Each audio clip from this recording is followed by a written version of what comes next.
I was angry as hell. It was like all of a sudden the liberty that I was looking for was taken away from me. Plus, my friends were dying.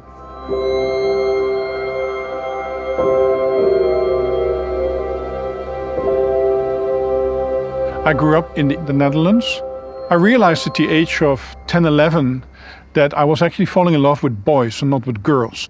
It was not something in that era, we're talking about the 70s, 80s, that was openly discussed. My mother herself was a survivor from World War II. She basically spent 5 years in a concentration camp. The last thing that she wanted for me is to grow up differently. And that's very hard for a child. At the age of 19, when I started to study, all of a sudden I realized I had sexual power.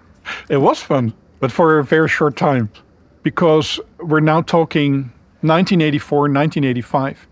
And within, I would say, half a year to a year, the first news messages were showing up of men getting ill. It was AIDS, like many of my other friends would develop in the years after. I was angry not only because immediately we started seeing people 25, 27, 30 years old getting seriously ill and dying, but I was also angry because after so many years of shame about who I was finally living in a context of liberty, and all of a sudden you had this disease. And so there was all this fear, and it was half a year after me coming out. A couple of years into the epidemic, that's when it was confirmed that I had indeed become HIV positive, which at that time and that year was still a death sentence. It's one of those situations where you realize that you messed up. I didn't dare to tell anybody, not even my gay friends. I made a decision that I would only disclose my status on my disease at the moment that it was truly necessary. 5 years into me being HIV positive, I actually had my first AIDS-defining illness.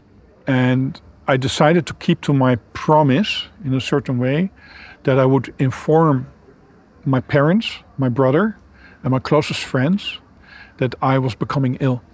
And I went to my mother's house and I sat down with her and I said, I have some bad news to tell you. What I can remember from that discussion is that it was heavy and there were lots of silence. Telling your parents, telling that you are going to die because of this disease is the hardest thing that I did in my life. My mother did not really want to show her emotions. She was very silent, very contemplative. The next day, I think we were doing dishes. My mother said to me, she said, Arnold, you know what? When I was your age, 24, 25, we were messing around. We had boyfriends. We didn't always protect ourselves. Some of us got pregnant. Others got syphilis. This could have happened to me. I was expecting a type of judgment. What I understood from her was her understanding, and not as a mother, but as a human being, as an adult. It lifted a very large weight off my shoulder. It lifted the weight of shame, because from that point on, I was courageous enough to tell people at work, to tell heterosexual friends, I am HIV positive. If my mother had not made that remark, I might still be ashamed. I might still be hiding part of who I am. I don't think I would be where I am now today.